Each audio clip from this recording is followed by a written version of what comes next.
quando faccio 3, 2, 1 parti, ok?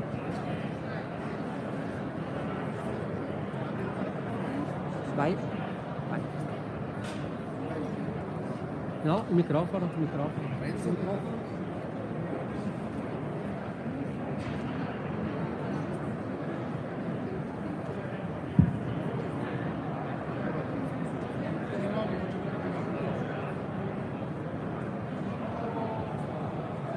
Vai.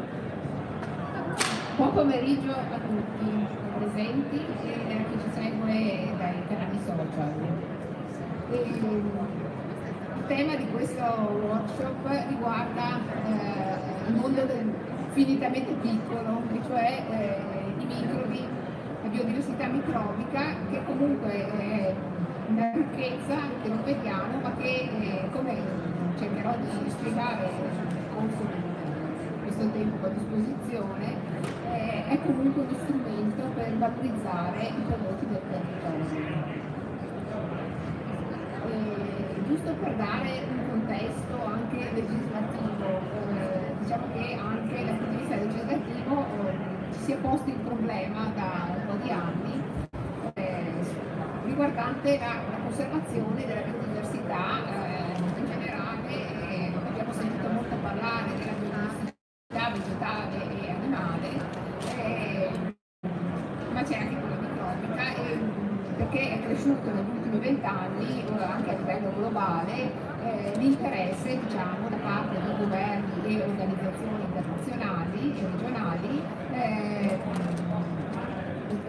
diciamo che si sono dotati di leggi e di regolamenti con lo scopo appunto di conservare e valorizzare appunto tutti gli organismi tipici, diciamo, di un certo habitat, territorio. In Italia siamo arrivati al 2015 con la legge 194 per diciamo, dare delle direttive, quindi dire come fare, diciamo, in qualche modo, per tutelare e valorizzare la biodiversità di interesse agricolo e alimentare. Sappiamo comunque che l'agricoltura e l'alimentare sono direttamente correlati, perché l'alimentare riguarda la trasformazione di prodotti che arrivano appunto dall'agricoltura.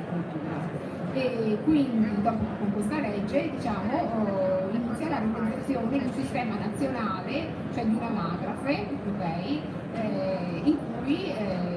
poi corredata da reti, portali e comitato permanente, con lo scopo di preservare in situ e ex situ, cioè vuol dire nel luogo dove vive, e ex situ vuol dire in un posto diverso, cioè io prelevo e poi conservo dall'altra parte, le specie locali, sia animali che vegetali che microbiche, di interesse agroalimentare, che stanno rischiando di essere persi, quindi di estinguersi, oppure di essere cosiddette erose geneticamente, cioè perdere, diciamo, tutta una parte di patrimonio.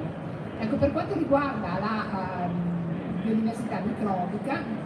diciamo, l'argomento è molto più complesso e quindi anche i decreti attuativi di questa legge in realtà non sono ancora arrivati. Comunque, giusto per fare una puntualizzazione, perché parliamo di estinzione di organismi viventi, questo concetto non si può applicare alla specie microbica, quindi normalmente si parla appunto di erosione, difficilmente si estingue un batterio o si estingue di solito un animale oppure una pianta. Ecco, da questi repertori appunto regionali e nazionali, diciamo,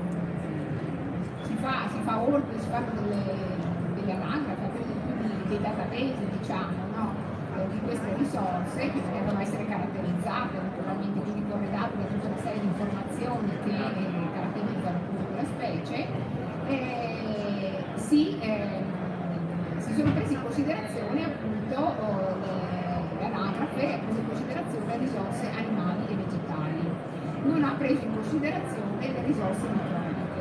E quindi queste risorse microbiche, pur essendo state raccolte nel tempo, okay, nell'ambito di diversi progetti che sono stati curati da istituzioni varie, sono università piuttosto che CRA, piuttosto che altri enti tipo il nostro, questo materiale è raccolto, diciamo, però in maniera frammentata, in collezioni ex situ, cioè vuol dire in punti di raccolta che sono diversi dal posto da cui proviene, da cui vive direttamente, in diverse istituzioni italiane. Ecco, una di queste istituzioni è anche Veneto Agricoltura e il suo centro per la qualità e le tecnologie agroalimentari di Thiene. E a seguire, anzi diciamo un po' prima della legge 194, comunque il Ministero cura delle linee guida per la biodiversità microbica di interesse nell'agricoltura e in queste linee guida diciamo detta abbastanza dettagliata, dà dei dettagli su come fare, diciamo, da dei criteri su come fare per cercare questa biodiversità e anche che marcatori scegliere, non so, il territorio piuttosto che il prodotto a denominazione di origine, e quindi tutta una serie di caratteristiche da prendere in considerazione per poi caratterizzare questa biodiversità. Ecco, questo immagine che ho comunque preso da queste linee guida vuole riassumere diciamo, quella che è l'interazione della biodiversità microbica nell'ambiente. Quindi si parte appunto dagli microrganismi che sono appunto nel terreno e quindi diciamo che in queste linee guida e comunque anche nell'ambito della preservazione della biodiversità microbica sono compresi sia i microrganismi del suolo e del terreno, che quindi hanno un'azione diretta anche nell'ambito delle coltivazioni, sia quelli che operano nell'ambito delle trasformazioni alimentari. Però quelli che operano nell'ambito delle trasformazioni alimentari non è che sono arrivati lì per caso, arrivano appunto attraverso diversi passaggi, quindi il suolo, diciamo, la vegetazione, l'animale e quindi poi l'alimento viene trasformato e arriva all'uomo. E quindi c'è tutta questa biodiversità che rischia di essere persa anche nel suolo, perché se pensiamo alle coltivazioni intensive, utilizzo di fertilizzanti, insomma si è visto che comunque anche a questo livello c'è una perdita, naturalmente ecco, ci sono appunto delle collezioni di microrganismi che derivano appunto dal suolo e altre collezioni invece di organismi che invece derivano appunto dagli alimenti trasformati e comunque come vedete i microrganismi girano e quindi passano diciamo nei diversi step. Ecco, una considerazione da fare è questa: la tradizione alimentare regionale è costituita principalmente da formaggi. Io credo che tra 10 minuti vado avanti, perché ora che prendo la navetta vado in stazione, sono lì dietro,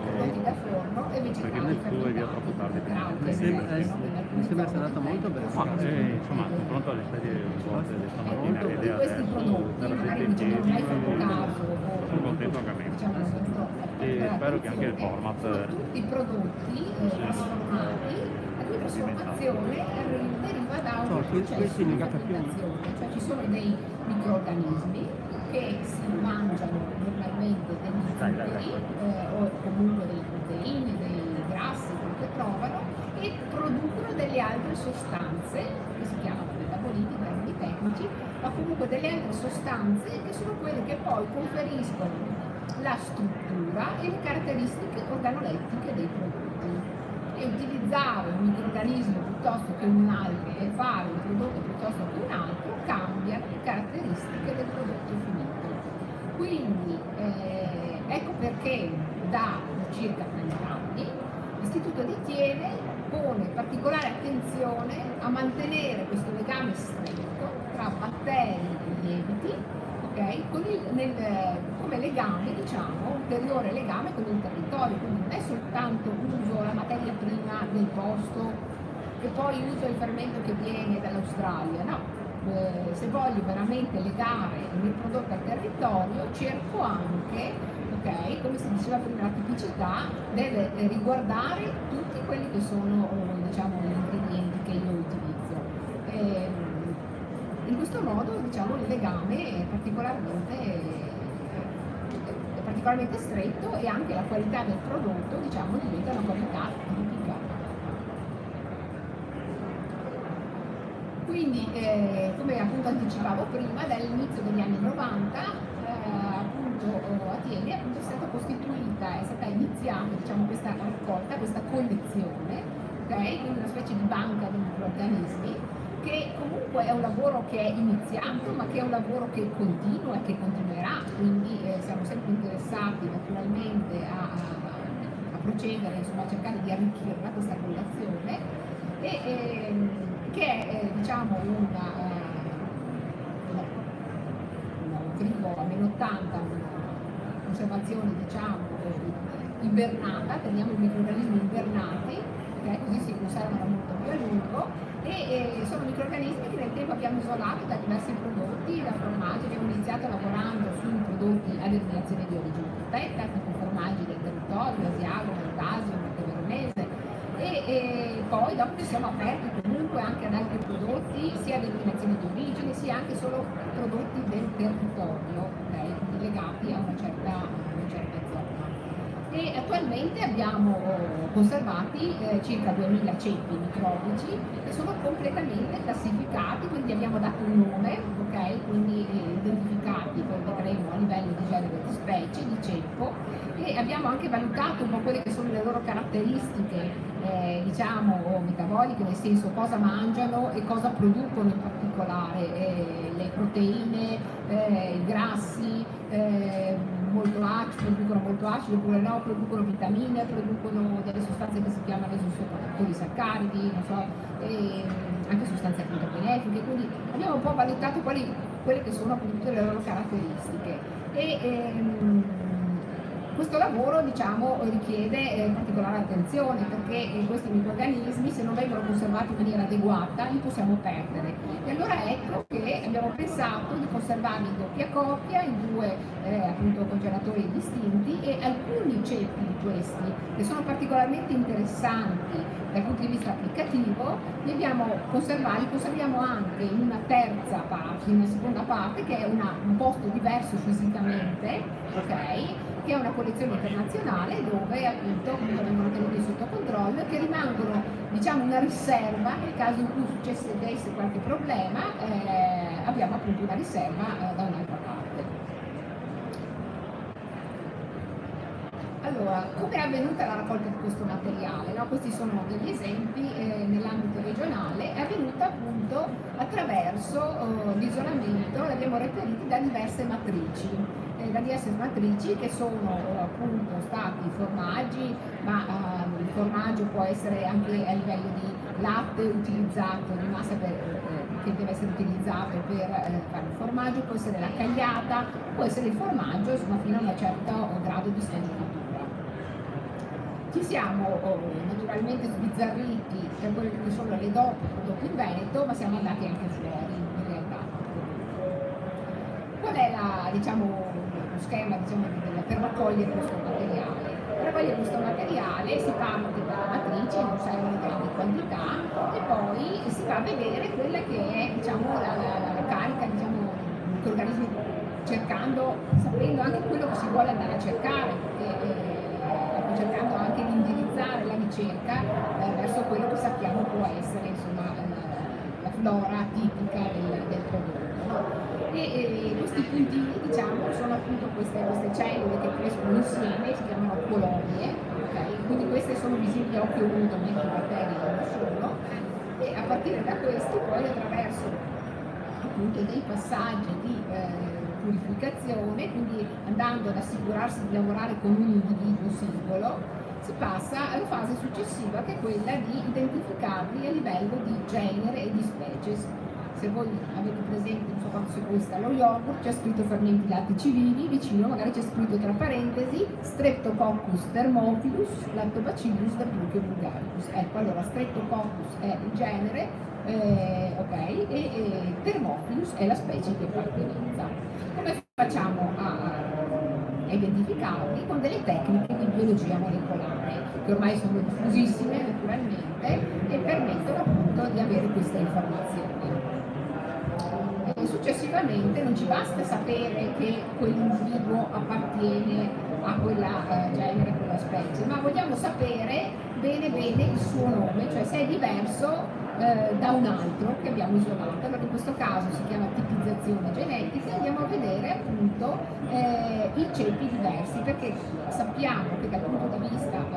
tecnologico e quindi anche dell'applicazione a ceppi diversi corrispondono comunque delle caratteristiche diverse, e quindi anche se hanno lo stesso appartenenza genere e specie, in realtà uno può acidificare di più, uno può acidificare di meno, uno produce il filante dello yogurt e uno non lo produce, quindi hanno caratteristiche che vanno, diciamo, approfondite per ognuno di questi livelli. Dopo, oltre a guardare, diciamo, quella che è la parte genetica e quindi quello che è la loro, diciamo, il loro genotipo si chiama, andiamo a vedere quello che è il fenotipo, ok? Quindi vediamo quello che manifestano poi effettivamente nella matrice dove appunto poi dovranno, da cui anche sono stati presi, per i quali poi ci sarà anche l'applicazione. Una di queste, cioè alcune di queste caratteristiche fondamentali che andiamo a valutare, siccome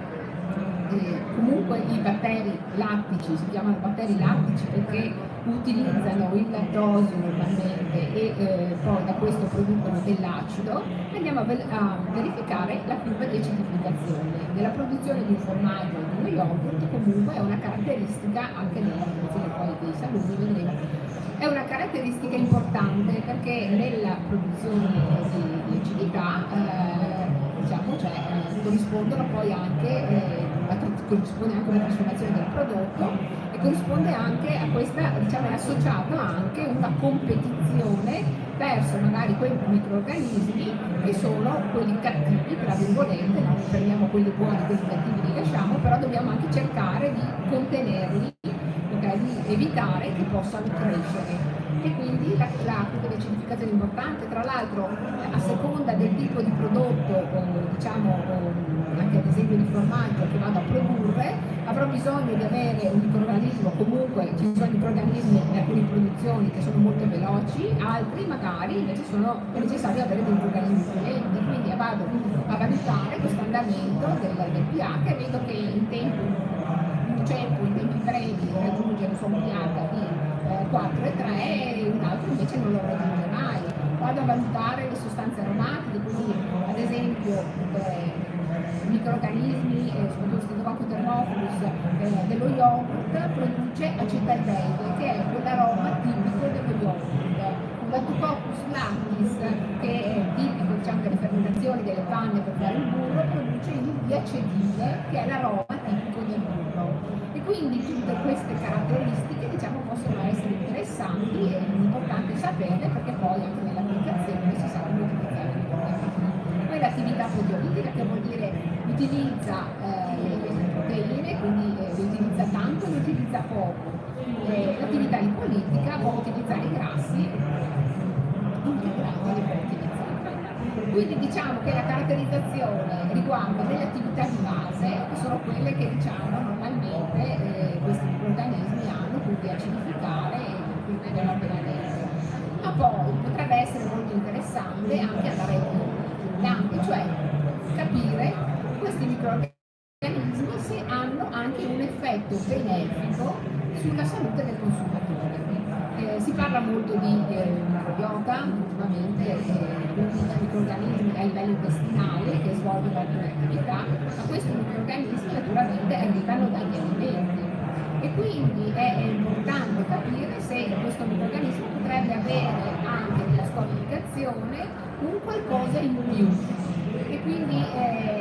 bisogna valutare se riesce una volta ingerito a superare la barriera gastrointestinale, vuol dire che è resistente all'acidità dello stomaco, riesce anche a essere resistente ai succhi biliari e arriva all'intestino.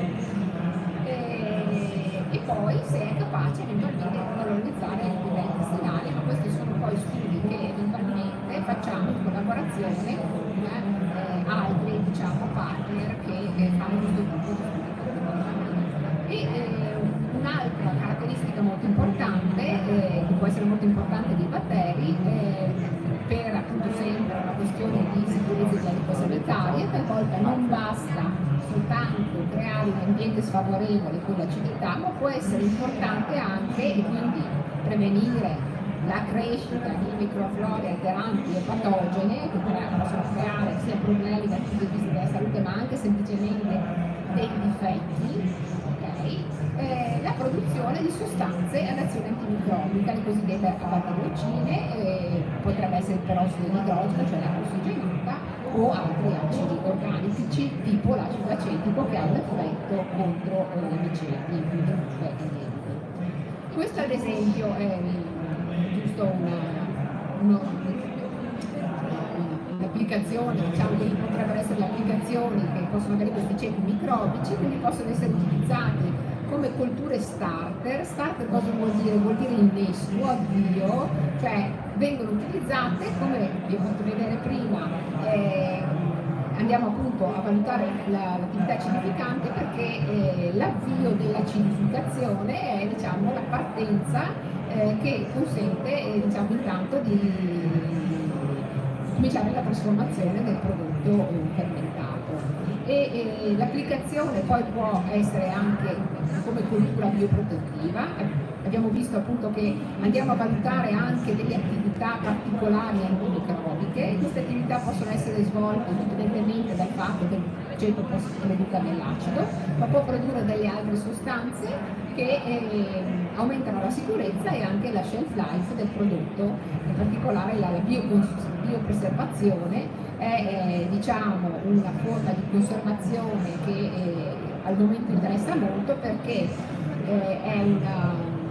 diciamo, un processo che consente di non utilizzare sostanze chimiche, okay, quindi conservanti chimici, ma naturalmente può preservare il prodotto. Poi appunto l'utilizzo eventualmente di questi ceppi per le loro caratteristiche funzionali probiotiche e quindi essere utilizzati magari per sviluppare anche un integratore alimentare. Perché no? Ecco, giusto per inquadrare un po' di numeri, da formaggi tradizionali del Veneto abbiamo selezionato negli anni circa 1000 isolati, 1000 ceppi Streptococcus thermophilus. Questi sono quelli che sono completamente identificati, perché poi abbiamo anche una ceppoteca, diciamo quindi una collezione di microrganismi che abbiamo isolati, caratterizzati in parte, ma che potremo comunque diciamo, riprendere in mano qualsiasi voglia momento per magari delle esigenze particolari. Queste le possiamo distinguere in colture starter, cioè quelle che hanno l'attività subito proprio da acidificazione, oppure colture non starter, quelle colture che sono diciamo, molto importanti comunque all'ambito della produzione casearia, ma intervengono in un secondo momento perché hanno magari delle attività particolarmente diciamo, spiccate di proteolisi, lipolisi e quindi all'inizio diciamo, sono anche presente una concentrazione molto bassa, ma poi trovano spazio nella crescita e quindi sono quelli che operano diciamo, il processo poi di maturazione. Quindi come vedete comunque essendo diciamo, anche le tecnologie di produzione dei formaggi sui quali abbiamo lavorato, delle tecnologie in cui si usano delle temperature elevate di cottura, anche le flore microbiche sono tipiche diciamo, di queste produzioni, quindi sono flore microbiche che resistono a temperature elevate, infatti non per niente si chiama Streptococcus thermophilus e gli altri sono Lactobacilli thermophilus. Diversamente da flore microbiche che caratterizzano formaggi del nord Europa, inizialmente sono stati i nord europei a iniziare questo tipo di lavoro, poi noi diciamo che abbiamo cominciato un po' più tardi, però abbiamo anche visto, cominciando più tardi, che c'era comunque una bella differenza e che quindi non si possono utilizzare i fermenti del camembert per fare l'asiago e il montasio, voglio dire, ma ci vogliono dei ceppi particolari che resistono a quella tecnologia di produzione. Quindi diciamo che la tecnologia è comunque nel processo di produzione di un alimento diciamo, una caratteristica che seleziona poi una flora piuttosto che un'altra, quindi facilita la crescita di alcuni microrganismi, lascia indietro avanti. Poi abbiamo lavorato anche sulle culture naturali da grana, i cosiddetti siorinvesti, e qui abbiamo appunto raccolto altri aspetti invece Lactobacillus helveticus e Lactobacillus del Brachellactis soprattutto, quindi specie un po' diverse. Quindi facendo appunto questi studi abbiamo visto come associati a formaggi diversi siano anche ceppi diversi, comunque sempre legati a tecnologie, perché ad esempio la tecnologia del grana utilizza temperature di cottura molto più elevate, per cui delle flore mesofile le possiamo trovare a concentrazioni molto basse, ma la maggior parte delle flore sono flore di tipo terreno. Ecco, quindi giusto per dare un significato a questa tutela e valorizzazione della biodiversità microbica, qual è, diciamo, l'importanza di questa azione? È quella di isolare sì i microrganismi e poi però poterli anche utilizzare. Infatti poi vedremo che diciamo si chiude il cerchio a piene, nel senso che fatto questo lavoro, questo studio di selezione di caratterizzazione, poi quindi dai prodotti del territorio al territorio stesso restituiamo quella biodiversità che noi semplicemente abbiamo studiato, abbiamo caratterizzato, ma che vogliamo ritornare in modo tale da mantenere, diciamo, sempre viva, diciamo, una parte anche di patrimonio che se no andrebbe perso. E qual è il vantaggio per l'azienda? Il vantaggio è che oltre a un forte legame con la tipicità riesce anche ad raggiungere l'obiettivo di standardizzare il prodotto, che non vuol dire appiattire il prodotto, vuol dire semplicemente cercare di non avere scarti, di avere prodotti che siano sempre comunque con caratteristiche simili, perché poi sappiamo che il consumatore, se acquista un certo prodotto, non lo vuole una volta con i buchi grandi, una volta con i buchi piccoli, una volta acido, una volta dolce, lo vuole se quel prodotto deve rispondere a un certo profilo sensoriale organolettico, deve naturalmente essere prodotto in un certo modo perché questo possa essere assicurato. E quindi questa cultura estante sono degli strumenti appunto che aiutano anche il piccolo produttore, anche l'alpeggio che utilizza il latte crudo, che quindi se il latte non pastorizzato, se una volta lavora in un modo, una volta lavora in un altro, lo aiuta comunque ad avere questo tipo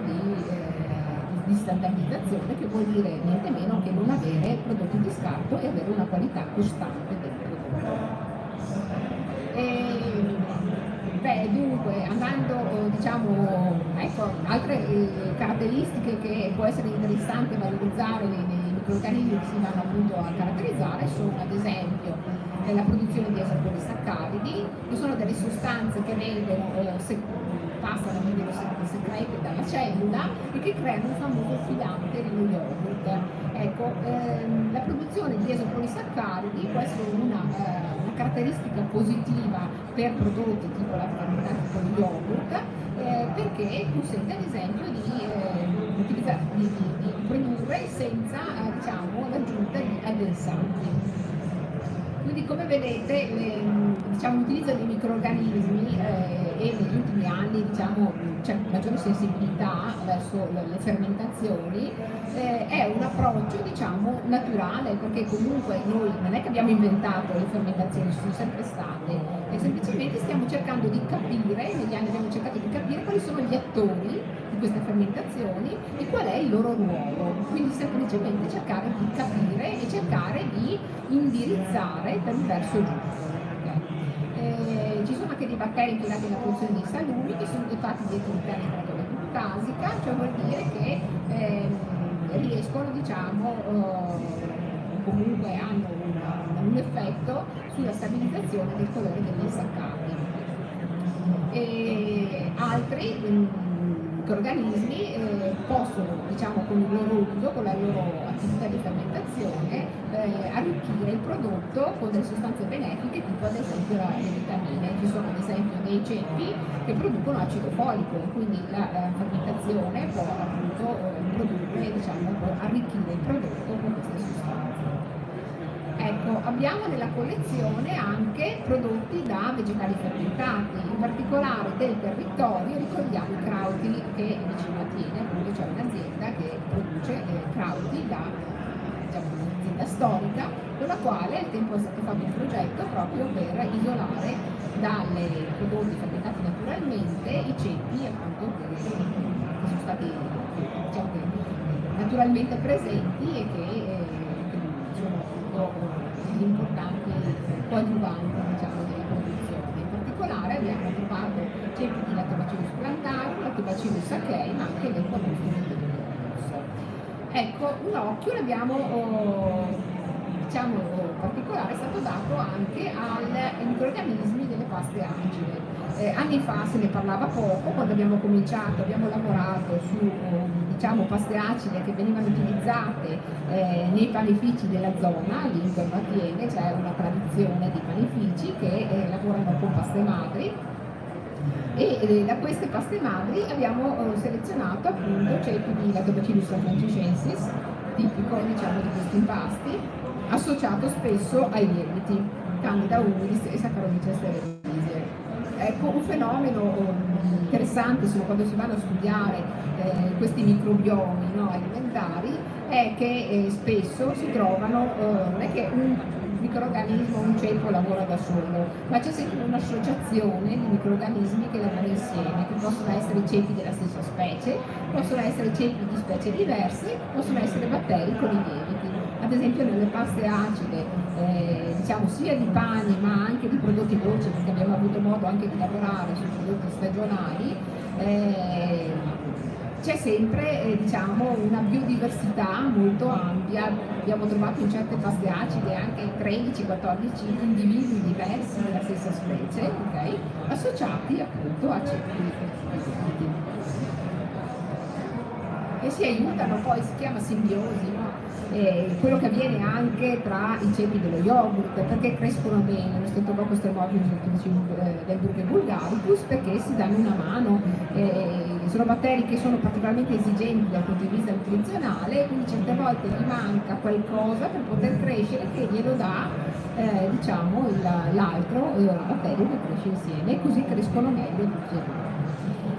Poi abbiamo isolato negli anni da salame soppresse, circa 50 isolati di Lactobacillus tra Sakei curvatus e 30 circa di Xylosus micrococcacee, e abbiamo fatto dei lavori anche nell'ambito di progetti per la selezione di lieviti per i vini, e abbiamo selezionato dei lieviti per Soave e Valpolicella, abbiamo circa 30 isolati. Alcuni di questi poi sono anche andati in produzione, sono stati anche distribuiti. Ecco, questo diciamo assunto, questo riassume diciamo un pochino quello che è ecco il lavoro insomma, che cerchiamo di portare avanti, in cui crediamo molto, è che è quello diciamo, di prendere dal territorio, quindi dai prodotti del territorio, la biodiversità,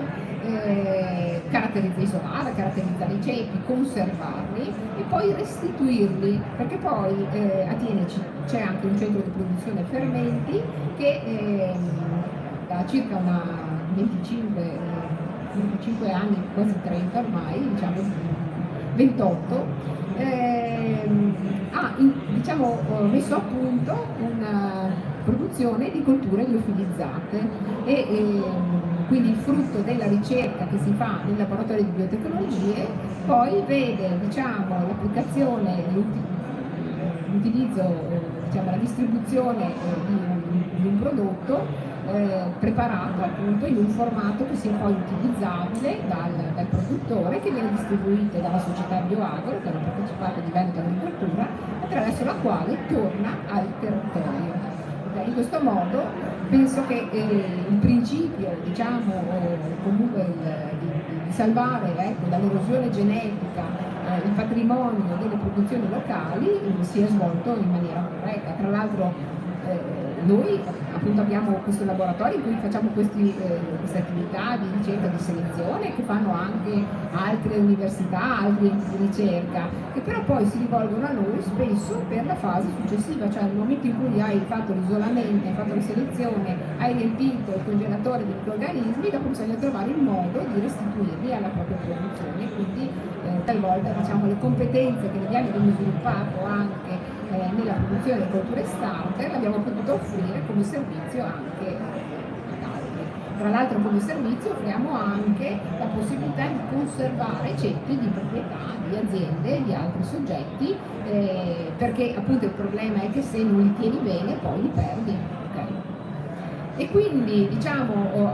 un po' a conclusione diciamo, di quello che è stato detto, a conclusione anche